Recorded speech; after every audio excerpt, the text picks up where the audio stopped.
있었던 파란만장한 제 인생사를 들려드리고 싶어서 이렇게 조심스레 사연을 보내게 되었습니다.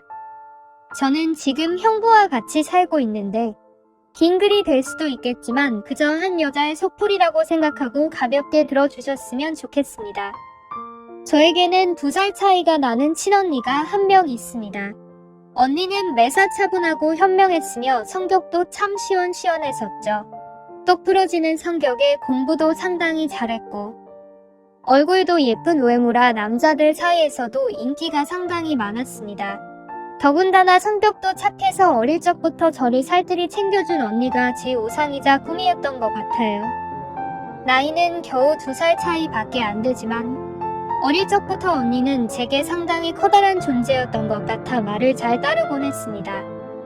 공부를 상당히 잘하던 언니는 서울의 좋은 대학에 입학하게 되었고 그로 인해 서울에서 혼자서 자취를 시작하게 되었습니다. 그때 당시 저는 혼자 나가서 자취하며 사는 언니가 그렇게 부러울 수가 없었죠. 공부도 잘하고 대학도 좋은 곳에 가는 언니를 동경하며 저도 언니를 따라가기 위해서 이를 악물고 정말 공부를 열심히 했었습니다. 그러다 보니 저도 곧잘 성적이 잘 나왔고 그 덕분에 언니와는 다른 학교지만 나름 서울에 있는 괜찮은 4년제 대학교에 입학을 하게 됐습니다. 저는 너무 행복하고 신났었죠. 그렇게 꿈에 그리던 언니와의 자취생활과 대학생활이 너무 기대가 되었습니다. 부모님은 철없는 딸년이라고 핀잔을 주셨지만 내심 서울 4년제 대학에 입학한 딸들을 보며 흐뭇해하셨었던 것 같습니다. 그렇게 학기가 시작되었고 저는 언니와 같이 살게 되었습니다. 대학 생활을 시작하니 이래저래 시간이 금방 지나가더라고요.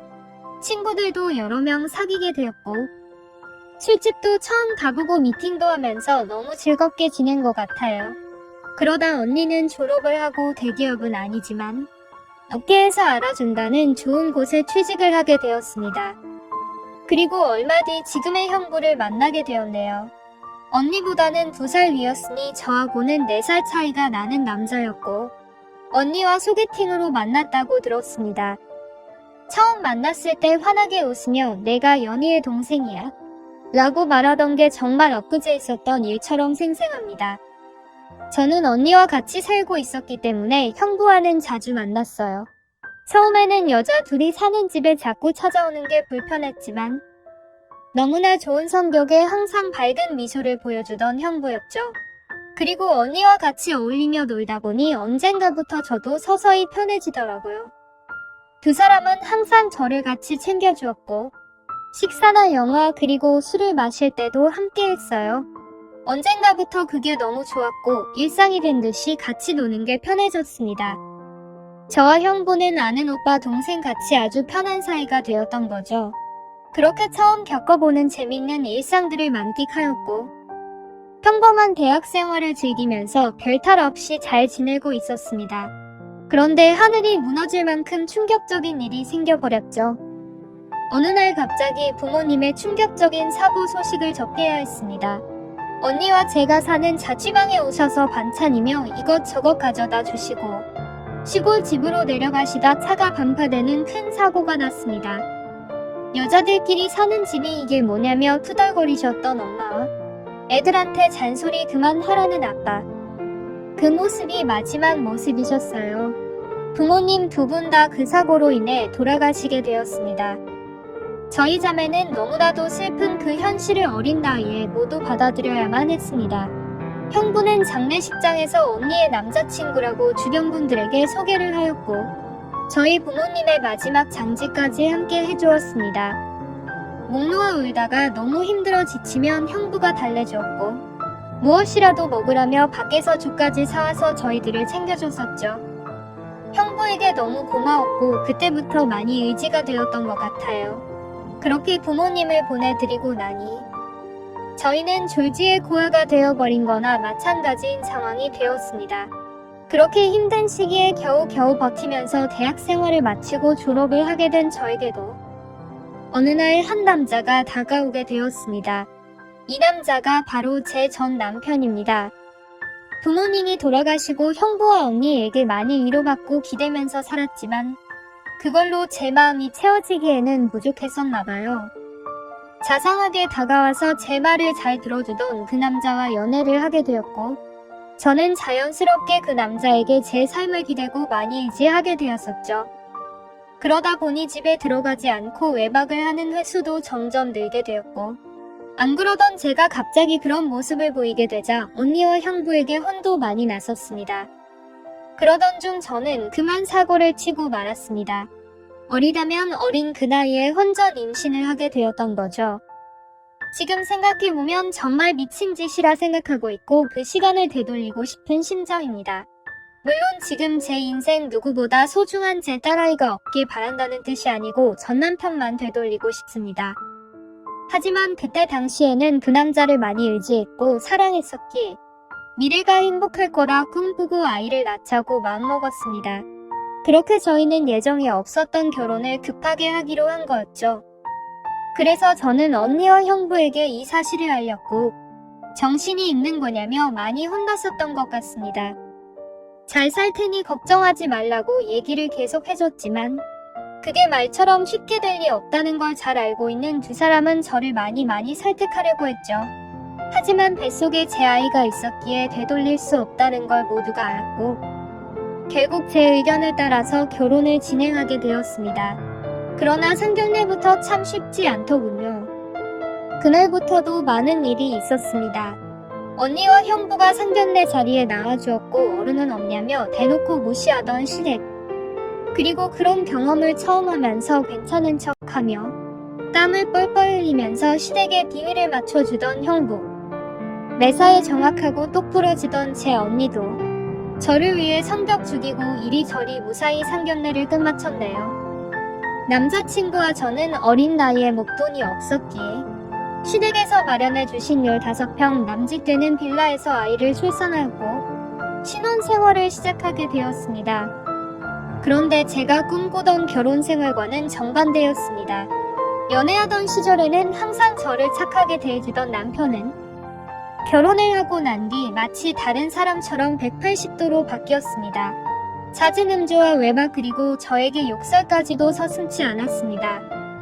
처음에는 단순히 벌어지는 실수라 생각되어 넘어갔지만 그게 점점 도를 넘어서더니 어느 순간부터는 제게 몹쓸 짓까지 하더군요.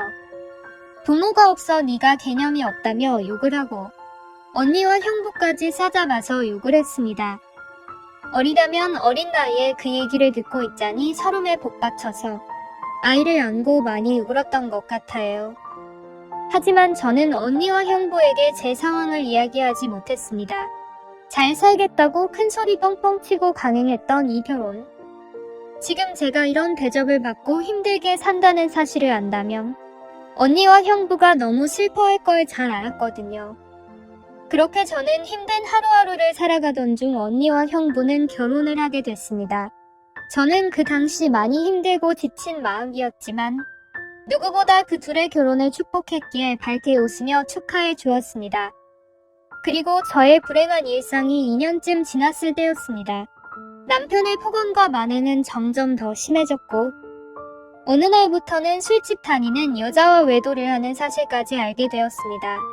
많이 믿고 결혼한 사람이었기에 그런 현실들이 너무 많이 힘들었어요. 그래서 저는 이제는 이 사람과 어떻게든 정리를 해야겠다고 생각하고 있었을 때였습니다. 하지만 현실적으로 이혼하고 나가면 어떻게 살까라는 생각이 들었고 아직 이렇게 조그마한 딸아이와 내가 잘 살 수 있을까 걱정이 들었습니다. 부모님께서 살아 계셨으면 내가 돌아갈 곳이 있을 텐데 하는 슬픔에 잠겼죠. 그러다 힘들어 지쳐 딸아이를 데리고 언니를 보러 집으로 찾아갔습니다. 저는 아무런 일 없다는 듯 언니와 식사를 했고 평소대로 일상적인 대화를 나누었습니다. 언니와 식사를 하고 있는 중에 형부가 퇴근하여 집으로 들어왔고 저를 보며 반갑게 맞아줬습니다. 언니네 오게 되면 딸아이 선물도 챙겨서 들어오게 미리 얘기 좀 하라고 하는 형부. 이렇게 정감 있는 인사를 해주며 제 머리를 쓰다듬어 주더라고요. 그런데 얼마 전 남편에게 밀쳐져서 넘어지다 찢어졌던 부분을 건드렸고 저도 모르게 비명 소리를 내게 되었습니다. 형부는 깜짝 놀라서 뭐냐고 왜 그러냐고 계속 물어봤죠. 저는 사실대로 말할 수 없어 눈을 못 마주치고 있는데 걱정을 해주는 모습을 보고 있으니 저도 모르게 서름에 복받쳐 갑자기 눈물이 흘렀습니다. 뭔가 이상하다는 느낌을 감지한 건지 형부는 제 몸을 계속 살폈고 눈에 띌 만큼 표정이 급격히 경직되면서 변해갔습니다. 형부는 남편 놈이 이런 거냐고 솔직히 말해보라며 저를 다그쳤고 저는 아니라고 계속 부인했지만 하염없이 나오는 눈물이 제 말이 거짓이라고 저를 대신해서 대답해 주었죠. 결국 그날 그동안 있었던 모든 일에 대해서 솔직하게 말을 했고 형부는 화를 내면서 그 늦은 시간 저를 이끌고 저희 집을 찾아갔습니다. 술을 좀 했는지 소파에 누워서 뒹굴고 있는 남편을 사정없이 멱살을 잡고 흔들기 시작했습니다. 네가 사람 새끼냐고 어떻게 여자한테 그럴 수 있냐며 계속 욕을 했죠. 남편은 그러다 넘어지면서 가구에 부딪혔고 악을 쓰며 소리를 질렀습니다. 형부는 그때부터 정신이 조금 들었는지 잠시 숨을 고르더라고요. 일단 이 상황이 정리가 되어야 할 것 같아 형부를 밖으로 데리고 나가려 하는데 갑자기 남편에게 무릎을 꿇으면서 이야기를 했습니다. 우리 처제 어디 가서 이런 대접받을 아이 아니라고. 제발 잘 좀 대해주면 안 되겠냐고. 내가 실수해서 다쳤으니 속 풀릴 때까지 자신을 때리라고 하더군요. 제발 부탁을 한다면서 말이죠.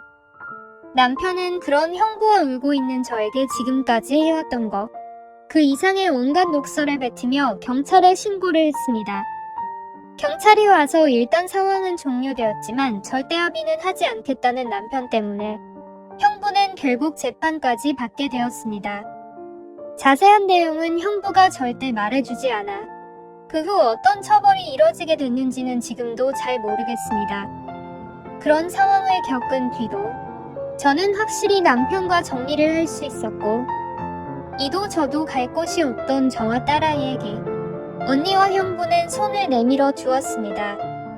그렇게 염치는 없었지만 어쩔 수 없는 상황이었던 저는 결국 언니와 형부와 같이 살게 되었고 차근차근 그동안의 일들을 정리를 했고 이혼 준비를 하게 됐습니다. 이혼 과정이 생각보다 참 복잡한 게 많더라고요. 저 때문에 속이 많이 상했던 형부는 저에게 걱정 말라며 많이 도와주었습니다. 너무 힘들었던 제게는 그때 형부와 언니에게 너무 고마웠어요. 그리고는 예전 처음 형부를 만났을 때처럼 저와 언니 그리고 형부, 거기에 제 딸아이까지 나름 행복한 생활로 돌아올 수 있었습니다. 딸아이는 아주 어려서 그간의 일들을 전혀 인지하지 못합니다. 마냥 이 상황이 당연한 일상인 듯 해맑게 커가고 있었습니다. 어쩌면 다행이었죠. 이때쯤 아이가 3살이 되어 어린이집에 보낼 수 있었고 저도 작지만 경제활동을 할 수 있게 되었습니다.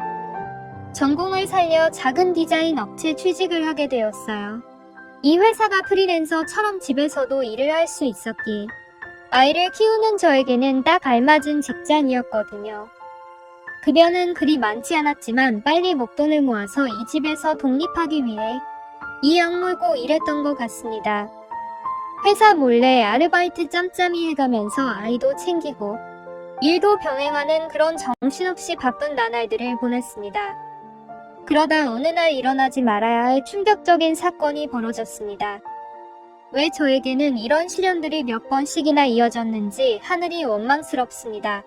어느 날 회사에서 디자인 회의를 하고 집으로 돌아왔는데 회사에 있어야 할 형부가 잔뜩 어지럽혀진 집안 식탁에 앉아 울고 있었어요.